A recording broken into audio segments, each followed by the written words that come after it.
Hello friends, this is Kushagra Sharma. Previous videos में हमने discuss किया था रिलेशंस के बारे में। आज के वीडियो में डिस्कस करूंगा फंक्शंस और इसका एक type that is one one function, उसके लिए मैं डिस्कस करने जा रहा हूँ। लेट्स सी, मैंने दो सेट बना रखे हैं। एक सेट है ए आपका, ए बी सी, और बी सेट में एलिमेंट है 1 और 2 और 3। और मैंने इनका जो कार्टीजन प्रोडक्ट है वो भी लिख रखा है, बस टाइम बहुत लगता है इसको लिखने में। तो अभी मैं आपको बताता हूं कि इन्हीं से, इसी कार्टीजन प्रोडक्ट से जब हम रिलेशन बनाते हैं तो रिलेशन होता है इसका subset.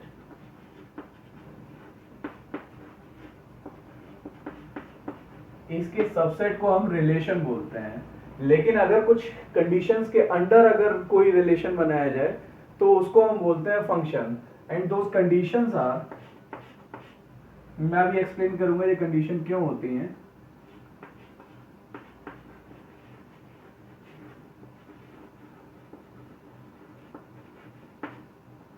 Every element of A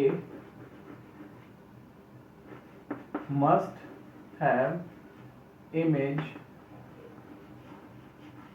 in B, and second condition is, मैंने इसका दो ऑर्डर्ड पेयर चूज किया है। और अगर ऐसा होता है कि A is related to 1 and A is related to 2, then we have to say that 1 is equal to 2, और इसको हम बोल सकते हैं that no element of A will have more than one image।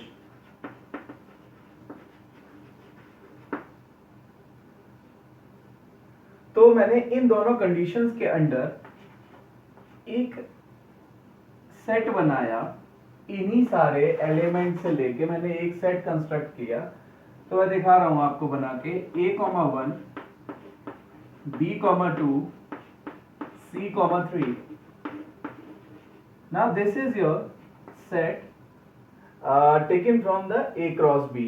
Now you can see A is having only one image, that is 1. B is having a unique image, that is 2. C is also having unique image, that is 3. And all the elements of A is getting imaged.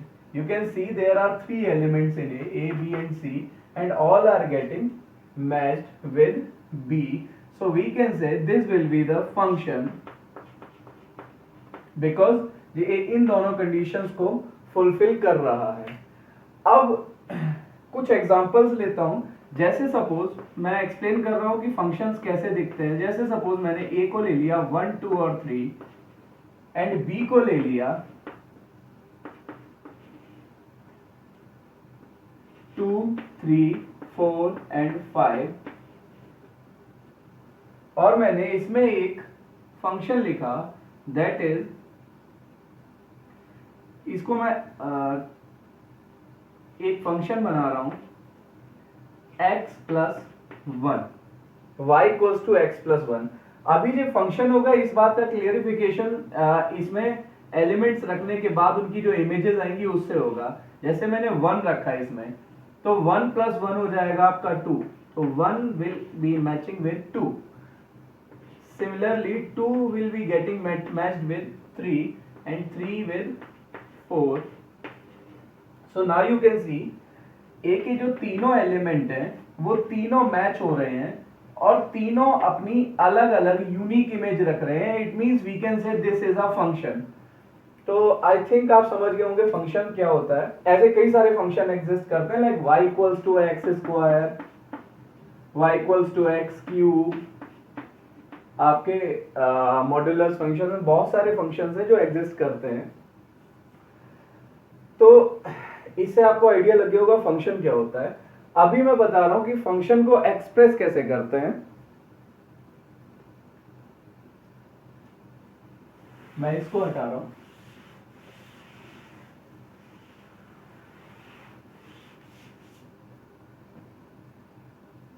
Function को हम लिखते हैं इस तरह से और इसको पढ़ते हैं f is function from a to b। और फंक्शंस के और भी कई सारे नोटेशंस होते हैं, इन्हें और भी कई नामों से जाना जाता है, like map, mapping and all. So we can also say f is mapping a to b and similarly. So इसको ऐसे पढ़ते हैं फंक्शंस को इस तरह से। इसमें जो a और b होता है, आई गेस आप लोगों ने 11th में इस चीज को पढ़ रखा है, नहीं पढ़ा तो मैं एक बार और एक्सप्लेन कर रहा हूं इसको। इसमें जो a होता है वो इनपुट का सेट होता है। आपने देखा होगा इसमें भी मैंने a में जब भी एलिमेंट x की वैल्यूज रखी तो मैंने a सेट से उठाया। जनरली हम x की वैल्यू को इनपुट बोलते हैं, तो जब मैंने a सेट से उठाया इसमें रखा तो हमें एक आउटपुट मिला। सो दिस इज इनपुट, और इसको मैथ्स में हम लोग बोलते हैं इस सेट को डोमेन। एंड जो आपके आउटपुट थे वो बी सेट, जो आपके आउटपुट थे वो बी सेट से आ रहे थे। जैसा आपने इसमें देखा 2, 3 एंड 4 ये तीनों जो है आपके बी सेट के आउटपुट थे, लेकिन इसको हम रेंज नहीं बोलते हैं, इसको हम लोग बोलते हैं कोडोमेन, बी सेट को। अब पॉइंट आता है व्हाट इज रेंज। आप लोगों ने सुन रखा है इस शब्द को। So what is range? Range जो है आपकी set of all real values of y, उसको हम आप रेंज बोलेंगे। मैं इधर लिख दे रहा हूं रेंज, जिससे आपको इजी रहे थोड़ा सा। सो range is set of all real values of y। जब हम x की वैल्यू डिफरेंट डिफरेंट रखते हैं तो हमें y की जो भी वैल्यूज मिलती हैं उनके सेट को हम रेंज बोलते हैं। जैसे इस केस में, ये जो लास्ट केस मैंने समझाया था, लास्ट एग्जांपल, इसमें आपकी रेंज हो जाएगी 2, 3 और 4। तो इसमें जब हम रेंज का सेट लिखेंगे, सो range will be 2, 3 and 4। And इस सेट के लिए डोमेन जो होगी आपकी वो होगी ए का सेट 1, 2 और 3, और आपकी कोडोमेन जो है वो बी का सेट 2, 3, 4, 5। सो आई गेस आपको फंक्शंस का नोटेशन समझ आ गया होगा और फंक्शंस भी थोड़ा क्लियर हो गया होगा कि क्या होते हैं। फंक्शंस जो हैं रिलेशन से ही निकाले हुए कुछ अलग सबसेट्स होते हैं जो मैंने 2 कंडीशन लिखी थी उन्हें फुलफिल करेंगे। अगर ऐसा करेंगे तो उन्हें हम फंक्शन बोलेंगे। So this was function, basic information of function. अब हम मूव करते हैं टाइप्स ऑफ फंक्शंस क्या होते हैं। उसमें सबसे पहले चलते हैं हम लोग 1-1 फंक्शन की तरफ।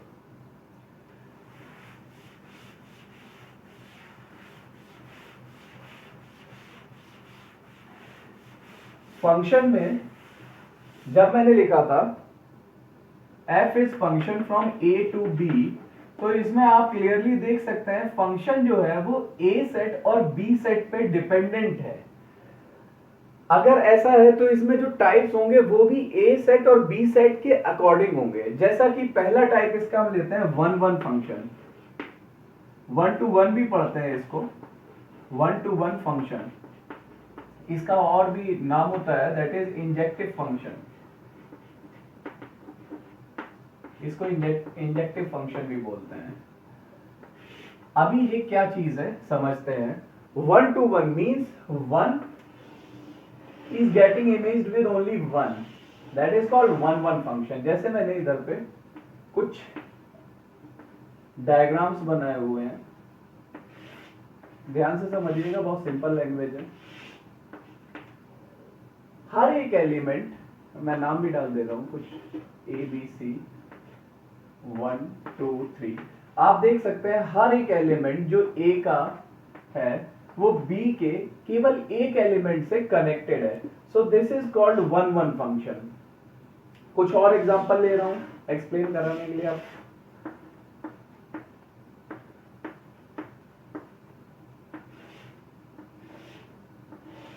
इसमें भी आप देख सकते हैं बी सेट में 4 एलिमेंट है और ए में 3 एलिमेंट है, लेकिन ए का हर एक एलिमेंट केवल एक एलिमेंट से कनेक्टेड है, सो this is also a one one function. कुछ कॉन्ट्राडिक्शंस,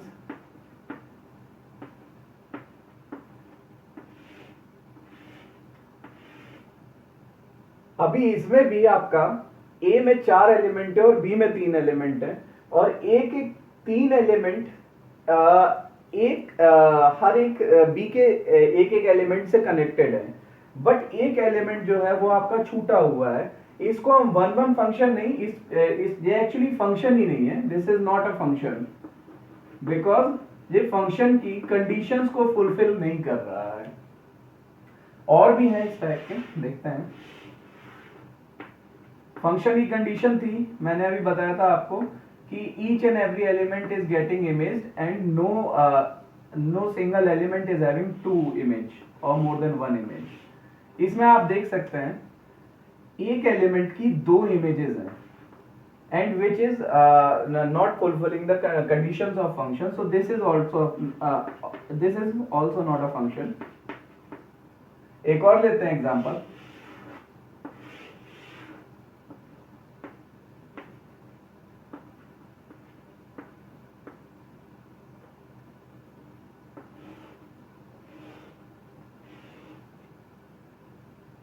इसमें आपका एक एलिमेंट, फर्स्ट वाला एलिमेंट इससे कनेक्टेड है, सेकंड एंड थर्ड एलिमेंट जो है वो आपके सेकंड एलिमेंट से कनेक्टेड है, सो this is not a one one function but it is a function, क्योंकि फंक्शन की कंडीशंस को फुलफिल कर रहा है। वो कंडीशंस थी कि सारे एलिमेंट मैच होने चाहिए और आपका कोई भी एक एलिमेंट 2 इमेज नहीं रखना चाहिए। इसमें कोई भी एक एलिमेंट की एक से ज्यादा इमेज नहीं है और सारे एलिमेंट मैच हो रहे हैं, this is not a one one function. Function है बट वन वन नहीं है। आई गेस आपको वन वन का मतलब समझ आ गया होगा और इन एग्जांपल से फंक्शन का मतलब क्लियर हो रहा होगा बेसिक। तो मैं इसको हटा देता हूं, अब चलते हैं वन वन फंक्शन को समझते हैं, अगर क्वेश्चंस आएंगे तो कैसे करना है इन्हें। So according to the definition one element must have unique image. तो अगर हम इसको टेक्निकली समझें तो that will be fx1 equals to fx2।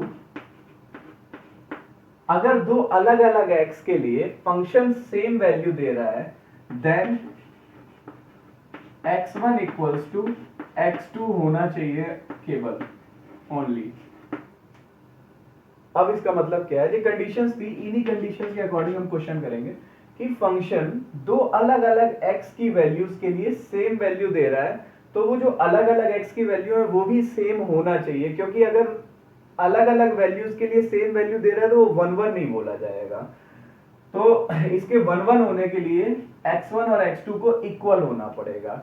मैं एक एग्जांपल लेके समझाता हूं। सपोज मैंने एक एग्जांपल लिया,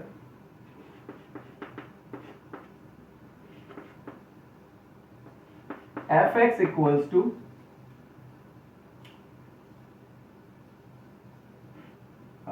सपोज सिंपल सा एग्जांपल x प्लस 3, इसको मैंने लिया।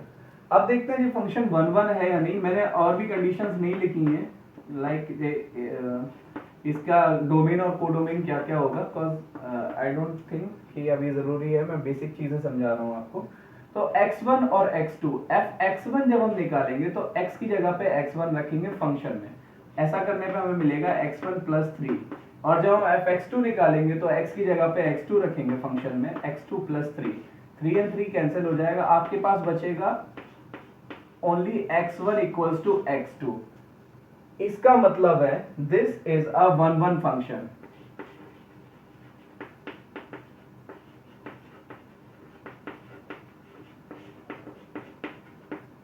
क्योंकि अगर x1 और x2 इक्वल है तभी फंक्शन सेम वैल्यू दे रहा है, अगर ये अनइक्वल होते तो फंक्शन भी अनइक्वल वैल्यूज देता। इसका एक एग्जांपल और लूंगा मैं।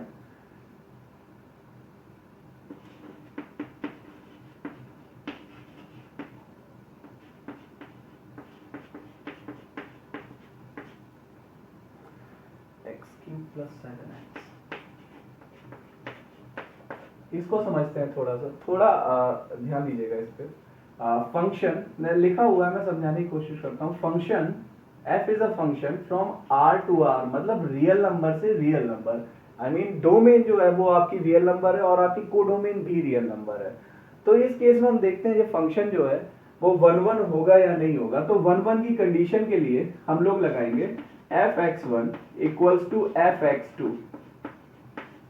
अगर हम ऐसा करेंगे तो इधर से आ जाएगा x1 cube plus 7x1 equals to x2 cube plus 7x2।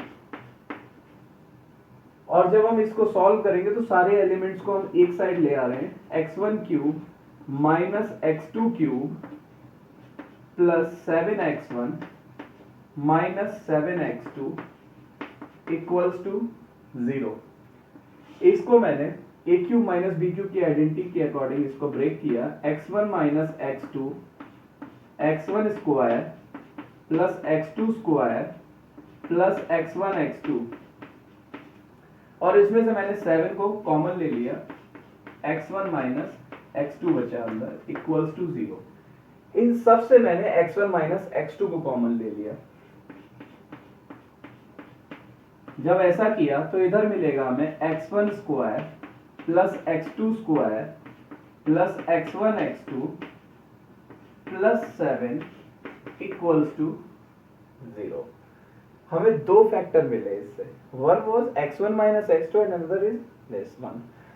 तो x1 माइनस x2 को जब हम 0 करेंगे तो हमें मिल जाएगा x1 इक्वल्स टू x2।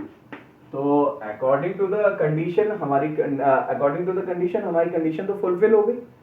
हमने fx1 इक्वल्स टू fx2 रखा और हमें x1 इक्वल्स टू x2 मिल गया। बट ध्यान दीजिएगा मैंने ओनली और लिखा हुआ है, मतलब इसके अलावा अगर कुछ वैलिड मिलता है तो हम उसको 1 1 फंक्शन नहीं बोलेंगे। अब ये वैलिड है या इनवैलिड, इसको क्लियर करने के लिए हमें थोड़ा और कैलकुलेशन करना पड़ेगा इसमें। तो मैं उस कैलकुलेशन को करता हूं, थोड़ा ध्यान से देखिएगा। जब हम x1 square plus x2 square plus x1 x2 plus 7 equals to 0 रखेंगे तो हमें एक क्वाड्रेटिक इक्वेशन दिख रही है। या तो वो x1 में आप कंसीडर कर लो या उसको x2 में कंसीडर कर लो। मैं इसको x1 में कंसीडर कर ले रहा हूं। तो this will look like x2 into x1 plus x2 square plus 7 equals to 0। अब आपको पता है क्वाड्रेटिक इक्वेशन के दो रूट हो सकते हैं, या तो रियल हो सकते हैं दोनों, या दोनों इमेजिनरी, या दोनों इक्वल। तो अगर इस कंडीशन में रियल रूट दिए, इसका मतलब होगा कि कोई x1 और x2 ऐसा भी एग्जिस्ट करेगा जो इक्वल ना हो बट इस कंडीशन को सेटिस्फाई करेगा, तो भी आपका fx1 और fx2 इक्वल हो जाएंगे, क्योंकि ये कंडीशन जो है वो fx1 और fx2 को इक्वल करने के बाद आई है। तो हम जरा चेक करते हैं कि क्या इसके रूट रियल है या इमेजिनरी है। तो इसके लिए मैंने इसका d निकाला। मैं इसको x1 में क्वाड्रेटिक कंसीडर कर रहा हूं। तो d क्या होता है आपका discriminant b square minus 4ac। आप देख सकते हैं इसमें b आपका x2 है, आपका a जो है वो 1 है, और आपका c है x2 स्क्वायर प्लस 7। मैं इसमें रख रहा हूं इसको सारे के सारे डेटा को। b आपका x2 था, सो x2 स्क्वायर माइनस 4, a आपका 1 था इंटू 1 इंटू सी आपका x2 स्क्वायर प्लस 7। जब मैं इसको सॉल्व करूंगा तो मिलेगा मेरे को x2 square minus 4x2 square minus 28। इसको जब मैं सॉल्व करूंगा तो मिलेगा माइनस 3x2 स्क्वायर माइनस 28। अभी आप देख सकते हैं इसको कि x2 स्क्वायर है, x2 स्क्वायर है, इसका मतलब है x2 की आप कोई भी वैल्यू रखेंगे x2 स्क्वायर हमेशा पॉजिटिव होगा। अगर x2 स्क्वायर हमेशा पॉजिटिव होगा, -3 के मल्टीप्लिकेशन के बाद वो हमेशा नेगेटिव हो जाएगा, और एक नेगेटिव नंबर में एक नेगेटिव नंबर ऐड होगा तो पूरा जो आएगा वैल्यू वो होगी नेगेटिव, मींस लेस देन 0। इसका मतलब है this equation will have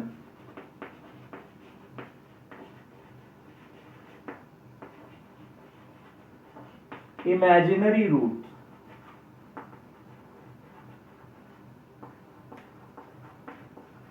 means x1 और x2 की ऐसी वैल्यूज एग्जिस्ट तो करेंगी जो इस कंडीशन को सेटिस्फाई करेंगी, लेकिन वो वैल्यूज जो है आपकी इमेजिनरी होंगी, आपके रियल नंबर से वो वैल्यू कोई भी नहीं होगी। तो इसका मतलब है कि ये कंडीशन जो है इमेजिनरी नंबर x1 और x2 के एक ऐसे कंडीशन होगी, ऐसा एक पेयर बनेगा कॉन्जुगेट्स का जो इमेजिनरी होगा और इसको सेटिस्फाई करेगा। इसको सेटिस्फाई कोई रियल x1 और x2 नहीं कर पाएगा। इट मींस ये कंडीशन हमारे लिए हो गई यूजलेस। तो अगर यूजलेस होगी तो हमारे पास बचा केवल और केवल x1 इक्वल्स टू x2। तो हम बोल सकते हैं हेंस दिस फंक्शन इज 1 1। सो एक ये बहुत बेसिक एग्जांपल था, मैं एक एग्जांपल और ले रहा हूं इसको एक्सप्लेन करने के लिए। आई गेस आप लोग समझ पा रहे हैं। अगर कोई डाउट आता है तो आप उसको कमेंट बॉक्स में भी कमेंट कर सकते हैं।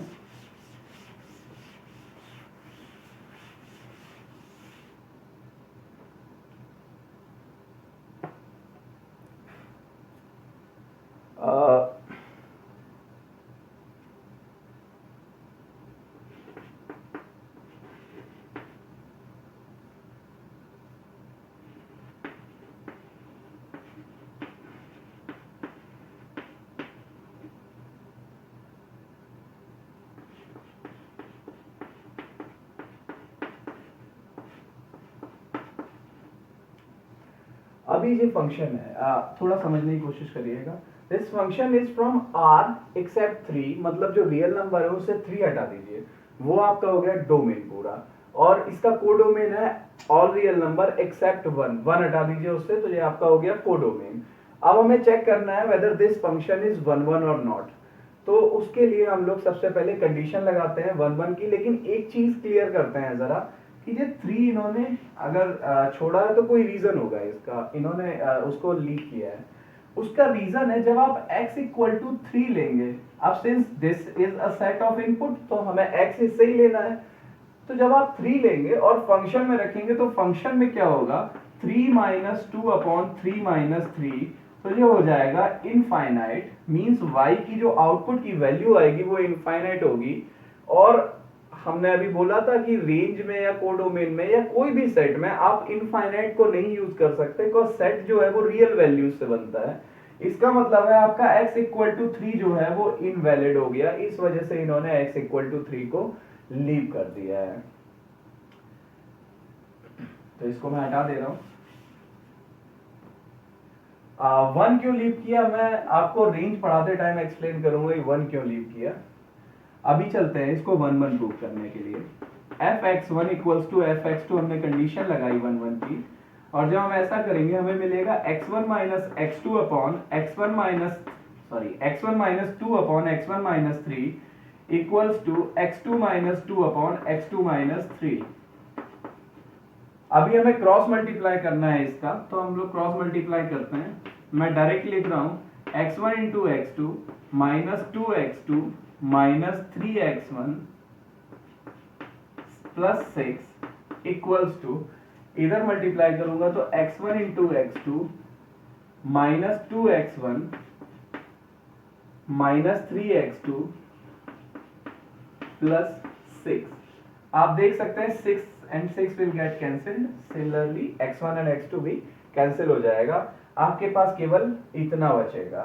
तो अभी मैं 3x1 को राइट साइड ले जा रहा हूं और 3x2 को लेफ्ट साइड ले आ रहा हूं। So this will become 3x2 minus 2x2 equals to 3x1 minus 2x1। इसको जब हम कैलकुलेट करेंगे इधर बचेगा x2 और इधर बचेगा x1। इसके अलावा कोई कंडीशन नहीं आई, बस x1 इक्वल्स टू x2 आया। तो इस कंडीशन के अकॉर्डिंग हम बोल सकते हैं दिस फंक्शन इज 1 1।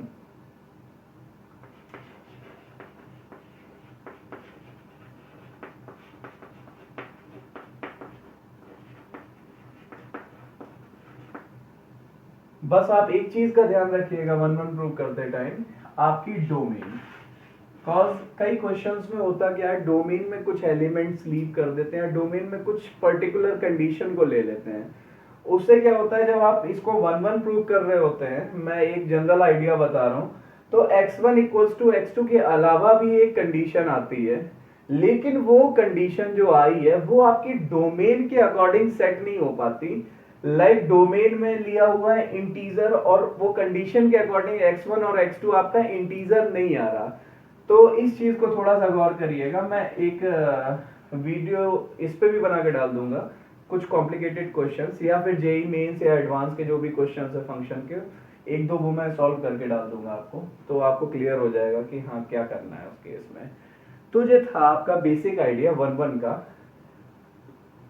अब वन वन को कैलकुलेट करने के और भी कई मेथड्स होते हैं, ऑल्दो वो बोर्ड में वैलिड नहीं है, बेसिकली वो थोड़े से क्विक हैं, सो मेंस में उनका अच्छा यूज आ जाता है। तो मैं उन मेथड्स को बता रहा हूँ। इसके अलावा एक मेथड होता है दैट इज ग्राफिकल मेथड। मतलब हम ग्राफ के यूज से भी वन वन है या नहीं पता कर सकते हैं। और दूसरा मेथड होता है वो आपका आता है थ्रू कैलकुलस। तो पहले मैं ग्राफिकल एक्सप्लेन करता हूं। जैसे सपोज मैंने एक रैंडम फंक्शन ले लिया, आई गेस आप समझ पा रहे होंगे कि ये एक्स क्यूब का भी हो सकता है, 10x का भी हो सकता है। तो इसमें मैं बेसिक आइडिया आपको देता हूं। जैसा कि फंक्शन की डेफिनेशन थी कि एक वन वन फंक्शन की डेफिनेशन थी कि एक इनपुट का एक ही और यूनिक आउटपुट होना चाहिए। इसका मतलब है अगर एक से ज्यादा इनपुट के सेम आउटपुट होंगे, तो बोलने का मतलब है कि एक से ज्यादा इनपुट मतलब एक से ज्यादा x की वैल्यूज, एक से ज्यादा x की वैल्यूज के सेम आउटपुट होंगे। इसका मतलब है कि सपोज मैं एक और ग्राफ बना रहा हूं, उससे आपको ज्यादा क्लियर हो पाएगा। आप इसको भी देख लीजिए साथ साथ में। ये एक्स क्यूब का ग्राफ है y इक्वल्स टू, और ये ग्राफ है y equals to X square का। अभी इसमें देखते हैं कि जो चीज मैं एक्सप्लेन करने की कोशिश कर रहा हूं कि एक इनपुट का एक यूनिक आउटपुट होना चाहिए। अगर ऐसा नहीं है तो वो फंक्शन नहीं होगा। और इसमें हम देख सकते हैं कि एक से ज्यादा डिफरेंट इनपुट्स के सेम आउटपुट है। लाइक सपोज मैंने इसको ले लिया -2 और इसको ले लिया 2। जब हम 2 और -2 इस फंक्शन में रखेंगे, दैट विल बिकम 2 स्क्वायर और -2 स्क्वायर, और in both cases will get 4। इसका मतलब है कि दो अलग अलग x के लिए सेम आउटपुट आपके आ रहे हैं।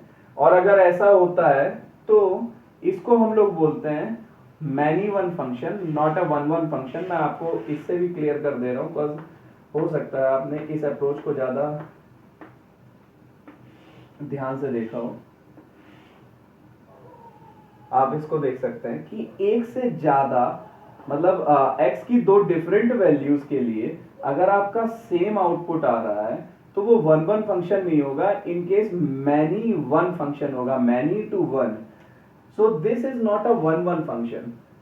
तो अभी ठीक है, ये तो आपका ग्राफ से हो गया, लेकिन इसका कॉन्सेप्ट क्या है? कॉन्सेप्ट है कि अगर हम एक्स एक्सिस के पैरेलल लाइंस खींचें, इनफाइनाइट लाइंस खींचें,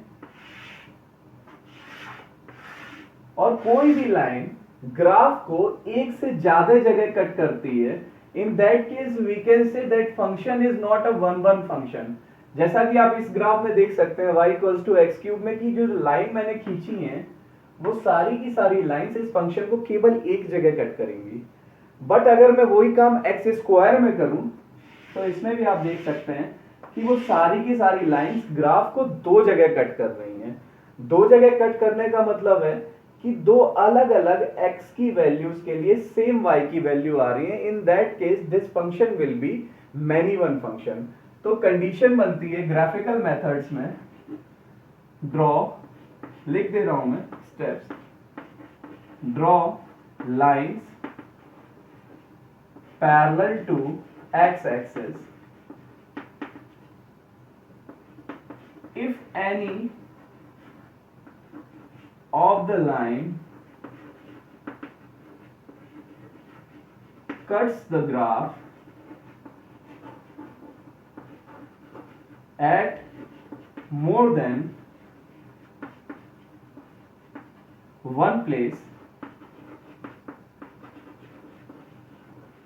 then it will be manual function.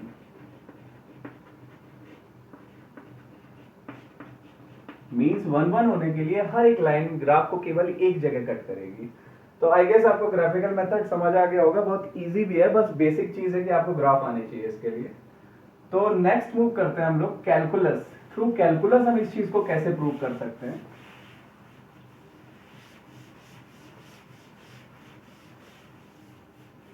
Now this is something out of the box, because आपने अभी कैलकुलस पढ़ी नहीं है इतनी, बट जो पढ़ चुके हैं वो अगर वीडियो देखें तो उनके लिए यूजफुल रहेगा इस चीज का एक्सप्लेनेशन।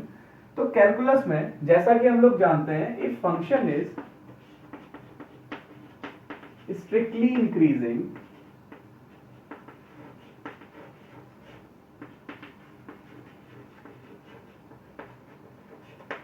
या हम बोले एफ डैश एक्स जो है आपका ग्रेटर देन और डिक्रीजिंग,